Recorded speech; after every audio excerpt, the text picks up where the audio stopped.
La biblioteca de Merlín llega gracias a Cabify. Autos bien inspeccionados y choferes correctamente identificados, porque vayas a donde vayas, la seguridad es lo primero. Viaja seguro en Cabify. Muebles Andina, el mueble que necesitas está aquí, está al alcance de tus manos. Cotiza tu diseño a los contactos que aparecen aquí en la publicidad y no olvides decirle que vienes de mi parte, ya que hacen un trabajo maravilloso, te lo garantizo. Es domingo por la noche, ya crees que has realizado todos tus deberes con respecto a tu colegio y te das cuenta a última hora que te falta una lámina de los 14 incas. Pues bueno, esta ha sido la historia de muchos de nosotros que nos hemos acordado de las tareas recién al final de la semana, pero la situación se complejiza aún más. El día de hoy en la biblioteca de Merlín vamos a ver un tema que me han estado pidiendo mucho, pero mucho en el canal. Hace un tiempo me llegó un mensaje acerca de: Merlín, ¿qué sabes de esa hipótesis de que en realidad existieron más de 100 incas? Bueno, ese es el tema del día de hoy. Vamos a explorar la crónica que comenta acerca de la existencia de no uno, no dos, no 10, no 20, no 30, no 40, sino 101 incas como los dálmatas. Y esta es una crónica extremadamente rara y sumamente curiosa con respecto a las demás, ya que tiene información que no aparece en otras crónicas, pero el día de hoy la vas a conocer un poco más a profundidad. Así que yo soy Merlín, atrás de esa cámara está mi gato Zapa Inca Bigotes y esta es la biblioteca de Merlín explicándote: ¿existieron más de 100 incas?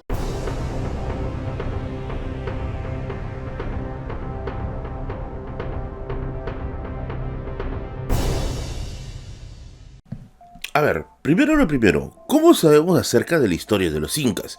Y es que, como tú ya debes saber, los incas no dejaron una escritura como tal, quizá como sí sucede en el caso de las culturas de Centroamérica o en el caso de las culturas europeas o asiáticas. En el caso incaico sí, no existió esto, al menos hasta el día que estamos haciendo este video. Yo sé que por ahí vas a decir: no, Merlín, que sí, ya se descubrió, que ya se hizo, que los quipus... Ojo que todo eso todavía está en proceso de investigación y hasta que se compruebe esto, al menos falta un poco de tiempo. Así que lo que sabemos acerca de los incas lo sabemos por medio de personas que denominamos con el nombre de cronistas. De estos cronistas se separan dos: los que son indígenas y los que son españoles o al menos tienen un pasado ya no indígena. En el caso de los cronistas indígenas, ellos relatan la historia de un pasado suyo o de un pasado personal al cual todavía los ancla un tanto de identidad. Mientras que en el otro caso, en el caso español, las crónicas ya se complejizan un poco más, ya que al no ser un pasado propio, comienzan a existir casos como por ejemplo, en los que o bien se vanaglorie, o bien se rebaje, o bien se intente ajustar la idea que se quiere comunicar a un modo de visión personal. Aquí podemos encontrar por ejemplo a cronistas del tipo soldados como Pedro Cieza de León, profesionales como Polo de Gardo, o gente relacionada al clero como el padre Bernabé Cubo. Ahora, por ahí mucha gente me ha dicho, y en algún momento incluso lo escuché en YouTube: Merlín, se debería leer solamente a los cronistas para entender la historia del Perú y no a los historiadores. Esto es un grave error, porque el cronista, por el hecho de que viva en su época, no significa que te diga la verdad. De hecho, muchos cronistas tienen bastantes puntos de opinión en contra con respecto a los hechos que han presenciado. Así que al cronista se le toma como una fuente, mas no como la verdad absoluta. Ahora, no es hoy día el tema de hoy hablar acerca de cronistas en general. Hoy nos vamos a centrar en una crónica en específico, en el cronista Fernando de Montesinos. Esta crónica que estás viendo acá, Memorias antiguas, historiales y políticas del Perú, es de nada más ni nada menos que el cronista Fernando de Montesinos. En esta edición está comentada por Jan Seminski y está en ediciones El Lector. Esta crónica, amigos y amigas, es algo que ha dividido a la comunidad de historiadores. Por ahí hay quienes sugieren que Fernando de Montesinos fue, bueno, simplemente un estafador, un tipo que quiso embaucar con su información. Otros dicen que es un tipo crédulo, que más que un estafador fue una persona muy crédula y que le hizo caso a todas las personas que le contaron su visión sobre cómo era el Tahuantinsuyo.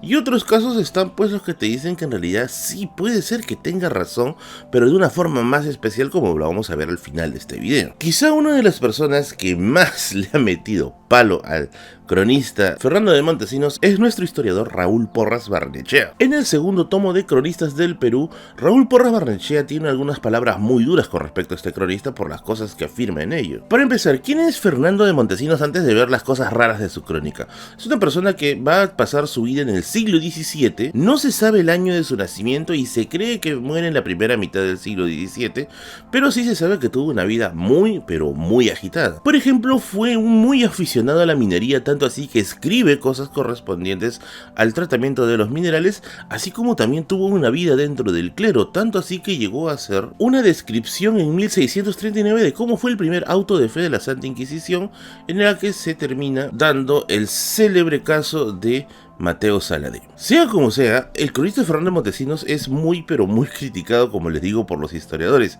particularmente porque las cosas que vamos a escuchar en unos momentos parten acerca de experiencias que él tiene conversando con campesinos, conversando con gente que ha vivido o ha escuchado al menos de las épocas del Tahuantinsuyo, pero cosas muy a su modo. ¿Y por qué les digo muy a su modo? Porque va a haber algunas mezclas que van a tratar de unir el pasado inca con el clero o con el pensamiento católico. Ahora sí, vamos a lo que realmente ustedes quieren saber. Y para antes de esto, les recuerdo que tienes que suscribirte a este canal, ya que si te está gustando este video, evidentemente, una suscripción me ayudaría muchísimo, y un like tuyo y un comentario también abajo también. Primera cosa rara que se menciona en esta crónica: Ofir.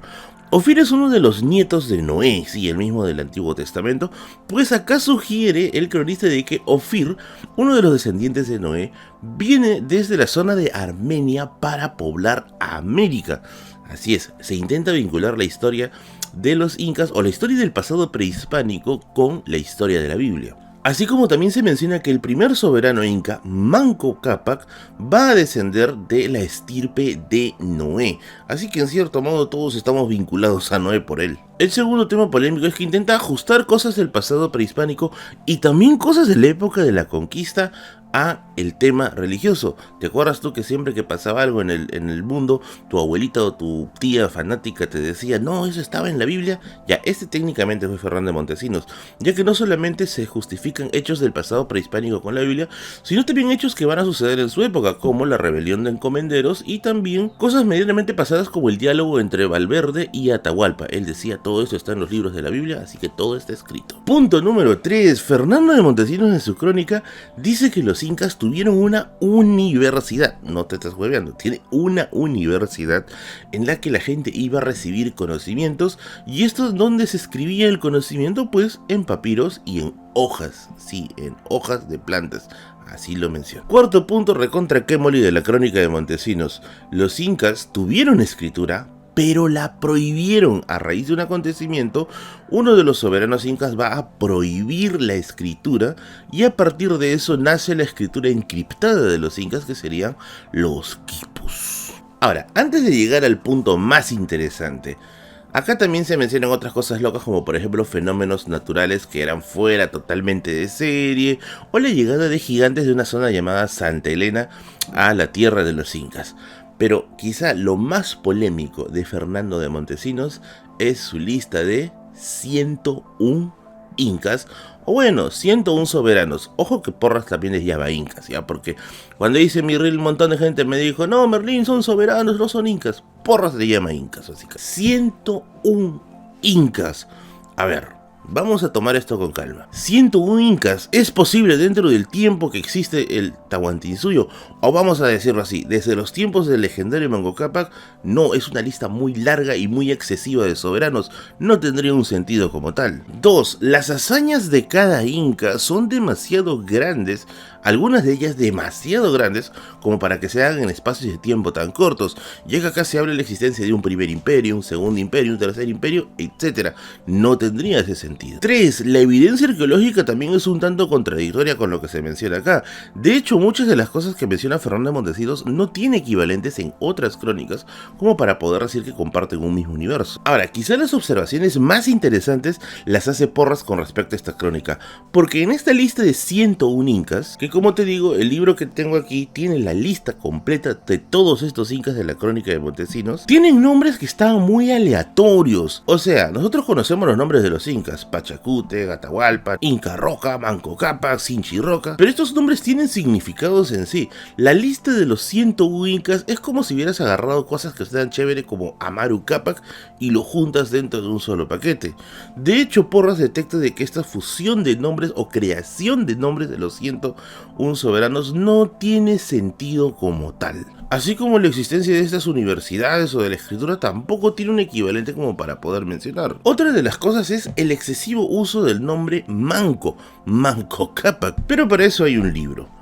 El libro de Jan Seminsky, Las vidas de Manco Cápac, trata justamente este tema, acerca de las crónicas en las que se refieren a numerosas personas con este nombre o con este título de Manco Cápac. Montesinos es una de las personas que utiliza en gran cantidad este nombre para repetir soberanos. Ahora, también se menciona una suerte de Manco Cápac I, Manco Cápac II, Manco Cápac III, pero recordemos que esta distinción de reyes por primero, segundo, tercero ad infinitum es una descripción más europea que de verdad americana, así que Dino F nomás no tendría que ver. Ahora, Merlín, ¿qué cosa ha tenido que hacer Fernando de Montesinos para decir todas estas cosas? Se ha tenido que jalar una del tamaño de Bob Marley. Bueno, de hecho también hay que reconocer que el sujeto fue un trotamundos. Por más de 15 años recorrió todo el Perú y llegó a visitar los Andes cerca de 50 veces. Por mi madre, ni Sodalito esta de costumbre se ha visitado tanto los Andes como este huevón. Por otro lado, también se sabe que ha leído a algunos cronistas, del cual el día de hoy sus crónicas no las tenemos, o al menos no completas, como es el caso del padre Blas Valera, así como también la crónica de López de Quito, crónica que, dicho sea de paso, tengo entendido que hasta el día de hoy no existe. Y para finalizar, no es toda la obra de Fernando de Montesinos igual de fantástica. De hecho, en algunos documentos, como el caso de los Anales de Lima, sí tiene una rigurosidad y sí tiene una certeza que sí es propia de un historiador. Sin embargo, siempre va a quedar en el misterio esta lista de los 101 incas acerca de por qué, de dónde lo sacó, quién se lo contó.